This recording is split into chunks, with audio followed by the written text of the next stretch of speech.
আল্লাহ তাআলা বলছে, বান্দা এবার যদি মনে করে থাকো তোমার গুনার পরিমাণ বেশি, তাইলে তুমি অন্য কোথাও গিয়ে লাভ নাই।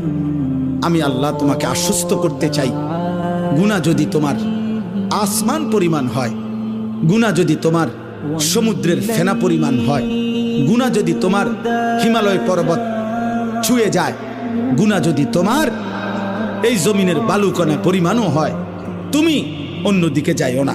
তুমি যদি শুধু বুঝতে পারো, অনুভব করতে পারো, তোমার ভিতরে যদি উপলব্ধি আসে আমার গুনাহ বেশি, আর আমার এই গুনাহ আমার জাহান্নামে নিবে, আর জাহান্নামের আগুন আমি সহ্য করতে পারবো না, খোদার কসম আল্লাহ বলেন এদিক সেদিক না গিয়ে বান্দা তুমি আমার দিকে ফিরে আসো, আমার রহমত থেকে নিরাশ হইও না।